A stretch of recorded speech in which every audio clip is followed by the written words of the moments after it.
بسم الله، السلام عليكم. اليوم جبت لكم وصفة جديدة رولي بالجلبان، ان شاء الله تعجبكم. الحاجة الاولى اللي بديت بها قطعت البطاطا ركيك هكا دوائر صغيرة درتها تقلي، وقطعت البصل تاني درتها يتقلى، ودرت شوية كفتة ماشي بزاف 30 ميل، درت لها شوية ملح ثوم ملحي كمون وفلفل احمر وقليتها معاه، وزدت لها معدنوس. اذكروا الله، لا حول ولا قوة الا بالله.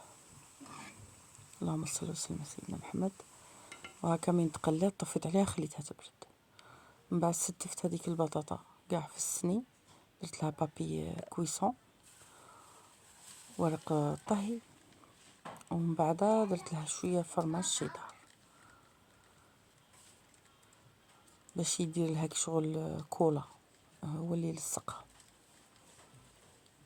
هكا ربيت عليها قاع الفرماج. ما تنسونيش بالجيم واللايك، مشاهدة القناة تاعي راهي رايحة قاع فيها. هذا بكم تعاونوني الشيرات ولا حتى الاخوان ان شاء الله. هاكا وزدت لها شويه معدنوس باش يجي لون شباب من الداخل. هاكا من بعد درت 2 حبات بيض، شويه ملح وشويه حليب، قتلت مغارف هكا ولا 4 ماشي بزاف. اللهم صل وسلم على سيدنا محمد. وحركتهم هكا مليح، ومن بعد زدتهم فوق هذاك الفرماج باش يتعمروا كاع الحفر اللي ما بين البطاطات اللي ستفتهم. توزعيهم هكا بشكل متساوي وتدخليها للفرن. قد ما تشوفي البيض نشف والفرماج داب هي صايي تكون واجده هكا باش كاع البيض يتساوى. ورحت في نفس المقله بلا ما غسلتها، الاقتصاد في غسل الاواني.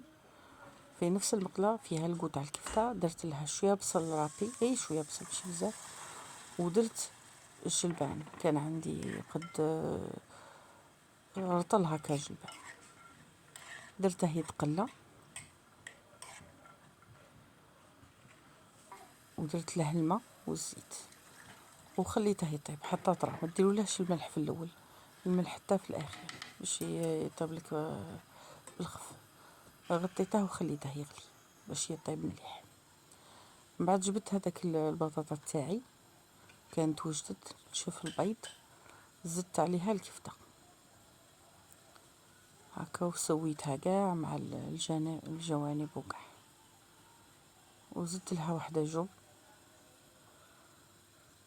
الرولي هذا يجي بنين بنين بزاف بزاف. غادي تسيوه، ما غاديش تولوا تخلوا هذه الوصفه دائما ديروها في المناسبات كيما هكا، وصفه رمضانيه تساعدكم ان شاء الله،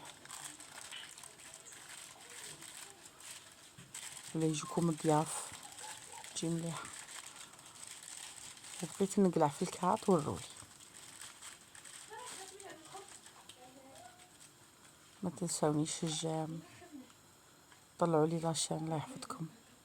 اي واحد ولا وحده شافوا لي هاد الوصفه يديروا لي كومونتير غير هكا تصويره ولا حاجه، المهم قلوبه ومعليش. وهكا من روليته زدت عاودت استفتها، قلعت له الكعط الزائد ودرت له فرماج رابي يكون نوعيه مليحه باش يذوب مليح، باش يبان مليح، غير شويه ماشي بزاف، غير قد ما نزوقوا به. هاو داب الحمد لله، دخلتها وخرجتها وخليتها على جهه. من بعد قدرت مقلاوه اخرى، درت لها فتيته بصل تاني مقطع، ودرت شويه زيت ومغرف تاع زبده مارغرين ولا زبده. زدت لها شامبينيون علبه تاع العلب، وزدت له شويه ملح راهي راحت لي وقلل، وتخليه يتقلى. من تشوفي اللون تاعه تبدل والبصلة دبلت وقع صاي.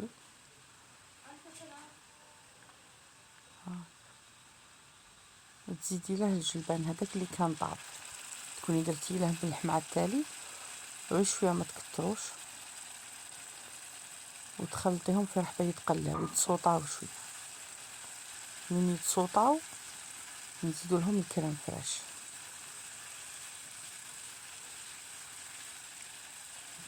هاكا وصفه راقيه جدا وشابه بزاف والله، جربوها ما غاديش تندموا. دائما هاد الوصفات يديروهم مع الزيتون بزاف، انا بغيت نديرها مع الجلبان تجي حلوه ما تجيش مالحه. هكا درت كاس تاع والاخرى الكريمه السائله، درت تاع الطبخ، درت كاس وخليتها تتعقد. ومن عقدت ستفت هذاك الرولي تاعي في الطبق التقديم، وسقيته بهذيك لاصوص اللي خدمتها. ان شاء الله تكون عجبتكم الوصفه، ما تنساوليش الجيم واللايك والاشتراك وتفعيل الجرس باش ان شاء الله يوصلكم كل جديد.